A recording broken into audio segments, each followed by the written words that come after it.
શું કે બચ્ચા પાર્ટી મજામાં? હું પ્રિન્સ કાચરિયા એજ્યુકેની અંદર તમારું હાર્દિક સ્વાગત કરું છું બાળકો. આશા છે તમે બધા જ મજામાં હશો. પરીક્ષાની ફૂલ તૈયારી ચાલુ હશે. ચાલો આપણે આજના લેક્ચરની શુભ શરૂઆત કરીએ. તમે જો આગળના લેક્ચર નથી જોયા તો એની લિંક તમને નીચેથી ડિસ્ક્રિપ્શનમાંથી મળી જશે. તો ખાસ તમે આગળના લેક્ચર જોઈ લેજો તો વધારે સારી રીતે તમને આજના ટોપિક સમજાશે. તો ચાલો આજનો સવાલ શું છે જાણીએ. તો કે કોષ રસ પટલનું સ્થાન જણાવો, લાક્ષણિકતા જણાવો અને તેના કાર્ય લખો. 3 વસ્તુ સમજાવવાની છે. ચાલો સમજાઈ દઈએ.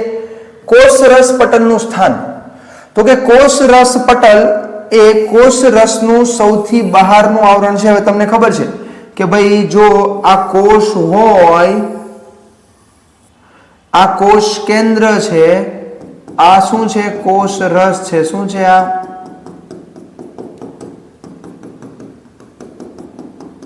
કોષ રસ. અને આ શું છે? કોષ રસ પટલ. શું છે? કોષ રસ પટલ. પ્રાણી કોષમાં તે સૌથી બહારના સ્તર તરીકે હોય છે, જ્યારે જીવાણુ કોષ અને વનસ્પતિ કોષમાં, જીવાણુ કોષ એટલે કે બેક્ટેરિયાની અંદર, અને વનસ્પતિ કોષમાં તે કોષ દિવાલની અંદરની તરફ આવેલું હોય છે. તો શાંતિથી સમજવામાં ધ્યાન. ઓહો મજા આ ગયા. જો ભાઈ આ છે પ્રાણી કોષ. તો પ્રાણી કોષની અંદર તમને આ જે સૌથી બહારનું સ્તર દેખાય છે, આ તમને જે સૌથી બહારનું સ્તર દેખાય છે, એ સૌથી બહારના સ્તરને શું કહેવામાં આવે છે? કોષ રસ સ્તર. શું?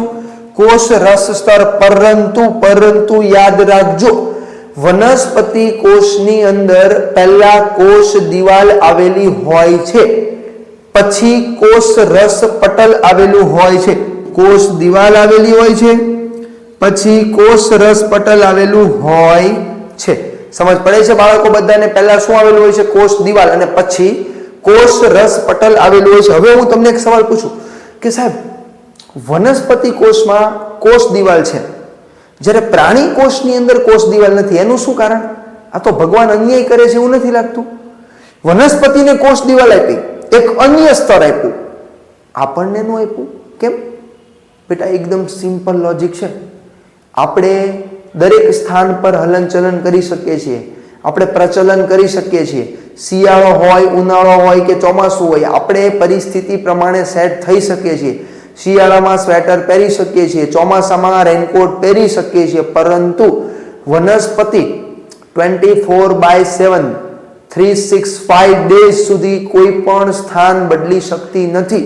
પોતે પોતાના જે મૂળ સ્થાન છે ત્યાં ને ત્યાં જ હોય છે, અને જો સ્થાન બદલી શકે નહીં તો એને દરેક પરિસ્થિતિનો સામનો તો કરવો જ પડે. એમ છતાં સ્થાન નથી બદલતી તો શું પરિસ્થિતિનો સામનો નહીં કરવો પડે? એમ તો કે નહીં, એને દરેક પરિસ્થિતિનો સામનો કરવો પડશે. અને એ પરિસ્થિતિનો સામનો કરવા માટે ક્યારેક વાવાઝોડું આવે, ક્યારેક બહુ વધારે વરસાદ આવે, ક્યારેક બહુ વધારે તડકો હોય, ક્યારેક બહુ વધારે ઠંડી હોય, તો તમામે તમામ પરિસ્થિતિઓની સામે તેને રક્ષણ મળે તેની માટે ભગવાને તેને હજી એક સ્તર આપેલું છે, જેને શું કહેવામાં આવે છે? કોષ દિવાલ. શું કહેવામાં આવે છે? કોષ દિવાલ. સાહેબ એની લાક્ષણિકતાઓ શું છે? તો કે કોષ રસ સ્તર જીવંત છે. જીવંત એટલે કે કાર્યશીલ છે. કેવું? જીવંતનો મતલબ થાય છે કાર્યશીલ. જીવંત એટલે કે જીવતું એમ નહીં, કાર્યશીલ, જે સતત કાર્ય કરે છે. બરાબર છે? સ્થિતિસ્થાપક છે. પાતળું છે, સ્થિતિસ્થાપક છે. અને પસંદગીમાન પ્રવેશશીલ પટલ છે. ખાસ નોંધવા જેવો શબ્દ પસંદગીમાન પ્રવેશશીલ એટલે એને જે ઈચ્છા થાય ને એને જ અંદર આવવા દે, બીજાને નો એન્ટ્રી.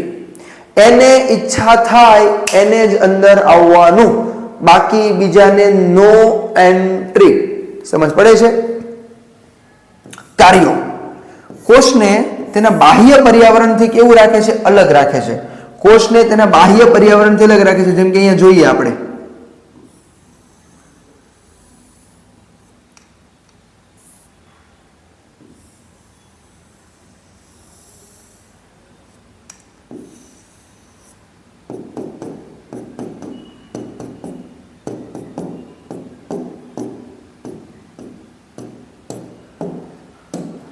ઓકે. આ શું છે? કોષ રસ પટલ. શું છે? કોષ રસ. શું છે? કોષ કેન્દ્ર. તો શાંતિથી સમજો, આ એક કોષ છે અને કોષનું બાહ્ય પર્યાવરણ એટલે કે એની આસપાસની દુનિયા. તો આ એની આસપાસની દુનિયાની સાથે એને કોઈ સંબંધ નથી, બરાબર છે. તો એને એના બાહ્ય પર્યાવરણની ફરતે એટલે કે તેને બાહ્ય વાતાવરણથી ને શું રાખે છે? અલગ રાખે છે, દૂર રાખે છે. એટલે બાહ્ય પર્યાવરણમાં જો કંઈક અસર થશે તો એની અસર જેમ તેમ તમારા કોષને થવા દેશે નહીં. કોષના અંદરના દ્રવ્યને આવરણ પૂરું પાડવાનું કામ કરે છે. તો કે અંદરનું દ્રવ્ય એટલે કે કોષ રસ, અંદરનું દ્રવ્ય એટલે કોષ રસ. આ કોષ રસને એક સ્થાન ઉપર જકડી રાખવાનું કામ કરે. શું? જકડી રાખવાનું એટલે કે એને એક આવરણ આપે છે. શું આપે છે? આવરણ. કોષ રસ સ્તરનું મુખ્ય કાર્ય કોષમાં પ્રવેશતા અને કોષમાંથી બહાર નીકળતા દ્રવ્યના નિયમનનું છે. કોને બહાર નીકળવા દેવો, કોને અંદર આવવા દેવો, આ તમામે તમામ વસ્તુનું નિયંત્રણ અને નિયમન કોણ કરે છે? કોષ રસ પટલ. કોણ કરે છે? કોષ રસ પટલ.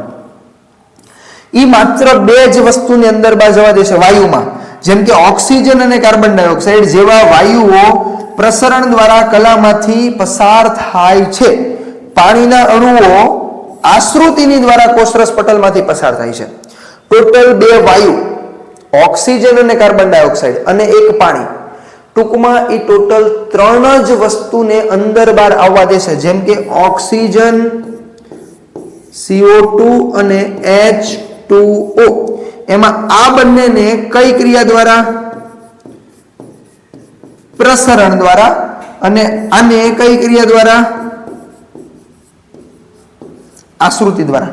તો સાહેબ કોને કહેવાય પ્રસરણ અને કોને કહેવાય આશ્રુતિ? સમજવું છે તો બેટા જોડાયેલો રે, સમજીએ. ચાલો, તો હવે પ્રશ્ન આવે છે પ્રસરણ એટલે શું? કોષના વાત વિનિમયને આધારે સમજાવો. શું પ્રસરણ એટલે શું? કોષના વાત વિનિમયને આધારે સમજાવો. હું તમને એકદમ શોર્ટ ભાષામાં સમજાવું. પ્રસરણ એટલે કોઈ પણ પ્રકારનું દ્રવ્ય હોય, કોઈ પણ પ્રકારનું દ્રવ્ય પોતાની વધુ સાંદ્રતાથી પોતાની ઓછી સાંદ્રતા તરફ ગતિ કરે. જો કોઈ પણ દ્રવ્ય ના અણુઓ તેમના વધુ સંકેન્દ્રણ, સંકેન્દ્રણ એટલે સાંદ્રતા, સાંદ્રતા એટલે કે જથ્થો અથવા તો એની માત્રા, સાંદ્રતા એટલે કે ઓગાળવામાં આવેલા પદાર્થની માત્રા, બરાબર છે, તરફથી તેમના ઓછા સંકેન્દ્રણ તરફ ગતિ કરે છે. આ ક્રિયાને પ્રસરણ કહે છે. શું કહે છે? પ્રસરણ. તમને એક એક્ઝામ્પલ આપું.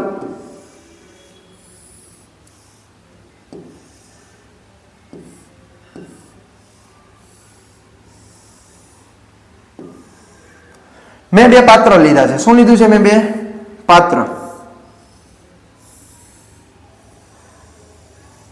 ઓકે, આ પાત્રને મેં સંપૂર્ણ પાણીથી ભરી દીધું. કેટલું? જ્યારે આ પાત્રને મેં માત્ર આટલું જ પાણીથી ભરેલું છે. તો સિમ્પલ છે. પાત્ર નંબર 1 અને પાત્ર નંબર 2, આ પાત્ર 1 અને પાત્ર 2 માંથી કયા પાત્રની અંદર પાણીની સાંદ્રતા વધારે છે? તો કે સાહેબ સિમ્પલ છે. પાત્ર નંબર 1 માં. પાત્ર નંબર 1 માં પાણીની સાંદ્રતા વધારે છે, જ્યારે પાત્ર નંબર 2 માં પાણીની સાંદ્રતા ઓછી છે. તો પાણી વધુથી ઓછા તરફ એટલે કે આ દિશાની અંદર, કઈ દિશાની અંદર? આ દિશાની અંદર વહન પામશે અને પાણી ધીમે ધીમે અહીંયા ભરાવા લાગશે. શું થશે? અહીંયા ભરાવા લાગશે. ક્યાં સુધી ભરાશે? તો કે જ્યાં સુધી બંને પાત્રની અંદર પાણીની માત્રા સમાન થાય નહીં ત્યાં સુધી. જીવંત કોષમાં વાયુ વિનિમય ક્રિયા પ્રસરણના સિદ્ધાંત મુજબ થાય છે. કયા સિદ્ધાંત મુજબ? પ્રસરણના સિદ્ધાંત મુજબ.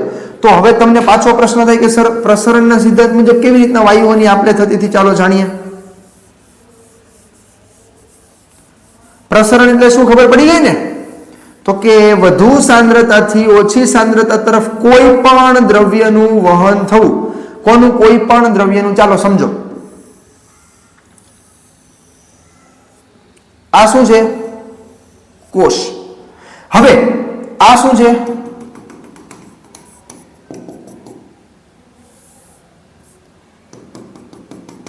શું છે? બાહ્ય વાતાવરણ. હવે બહારના વાતાવરણની અંદર ઓક્સિજનનું પ્રમાણ વધુ છે. કેવું છે? વધુ. અંદરના ભાગમાં ઓક્સિજનનું પ્રમાણ કેવું છે? ઓછું. આપણા શરીરમાં કોષની અંદર ઓક્સિજન સ્વાભાવિક છે ઓછું જોવાનું છે, જ્યારે બહાર 21% ઓક્સિજન છે, એટલે બહાર ઓક્સિજનનું પ્રમાણ વધારે છે સાહેબ, સ્વાભાવિક વસ્તુ છે. તો બહાર ઓક્સિજનનું પ્રમાણ વધારે છે અને અંદર ઓક્સિજનનું પ્રમાણ ઓછું છે, તો વધુ ઓક્સિજનથી ઓછા ઓક્સિજન તરફ, એટલે કે અંદરની તરફ ઓક્સિજનનું શું થાય? પ્રસરણ થાય. એને અંદર આવવા કોણ દે? તો કે આ કોષરસ પટલ જે છે એને અંદર બહાર આવવા જવા દે છે. હવે અંદર ઓક્સિજન જશે, ગ્લુકોઝને તોડશે અને કાર્બન ડાયોક્સાઇડ મુક્ત કરશે. હવે આ કાર્બન ડાયોક્સાઇડ CO2 એનું પ્રમાણ કોષની અંદર વધી જશે. શું થશે? કોષની અંદર વધી જશે અને કોષની બહાર CO2 નું પ્રમાણ કેવું થશે? ઘટી જશે. કોષની બહાર CO2 ઘટી ગયો, કોષની અંદર CO2 વધી ગયો, તો સ્વાભાવિક છે CO2 ક્યાં આવશે? કોષની બહાર. ક્યાં આવશે? કોષની બહાર. પ્રસરણની ક્રિયા દ્વારા CO2 કોષની બહાર આવે છે. દાખલા તરીકે કોષની અંદર થતા શ્વસનને પરિણામે કાર્બન ડાયોક્સાઇડ ઉત્પન્ન થાય છે. મેં કીધું કે ઓક્સિજન અંદર ગયો, ગ્લુકોઝના અણુને તોડ્યા, ગ્લુકોઝનો અણુ તૂટ્યો એટલે કાર્બન ડાયોક્સાઇડ મુક્ત થયો અને એ કાર્બન ડાયોક્સાઇડની માત્રા વધે, તો સ્વાભાવિક છે કે પરિણામે કાર્બન ડાયોક્સાઇડ ઉત્પન્ન થાય છે. આથી કોષની અંદરના વિસ્તારમાં વધુ માત્રામાં CO2 નો સંચય થતા CO2 ની સાંદ્રતા વધે છે. CO2 એક ઉત્સર્ગ દ્રવ્ય છે, યાદ રાખજો, આપણી માટે કોઈ કામનું નથી અને કોષ દ્વારા તેનો નિકાલ જરૂરી છે. શું છે? કોષ દ્વારા તેનો નિકાલ જરૂરી છે. ચાલો જોઈ લેજો ભાઈ એકવાર. વધુ સાંદ્રતાથી ઓછી સાંદ્રતા તરફ પાણીનું વહન થાય છે. સાપેક્ષમાં કોષની બહારના પર્યાવરણમાં કાર્બન ડાયોક્સાઇડની સાંદ્રતા ઓછી છે. અંદર કાર્બન ડાયોક્સાઇડ વધારે હતો, બહાર કાર્બન ડાયોક્સાઇડ ઓછો હતો. આમ થવાથી કોષની અંદરના વધુ સાંદ્રતા ધરાવતા વિસ્તારમાંથી કાર્બન ડાયોક્સાઇડ બહારની ઓછી સાંદ્રતા ધરાવતા પર્યાવરણમાં પ્રસરણ પામે છે. આ જ પ્રમાણે પ્રસરણ દ્વારા પર્યાવરણમાંથી ઓક્સિજન કોષોમાં પ્રવેશ પામે છે. આમ પ્રસરણની ક્રિયા કોષો વચ્ચે તેમજ કોષો અને પર્યાવરણ વચ્ચે થતા વાયુની વાત વિનિમયમાં મહત્વનો ભાગ ભજવે છે. તો બાળકો, આ હતું પ્રસરણ. પ્રસરણનો સિમ્પલ અર્થ થાય છે કોઈ પણ પ્રકારનું દ્રવ્ય પોતાના વધુ સંકેન્દ્રણથી પોતાના ઓછા સંકેન્દ્રણ તરફ વહન પામે છે. હવેનો સવાલ આવે છે સર આશ્રુતિ. કયો સવાલ આવે છે? આશ્રુતિ. સર આશ્રુતિ કહેવામાં આવે કોને? આશ્રુતિ કહેવાય કોને?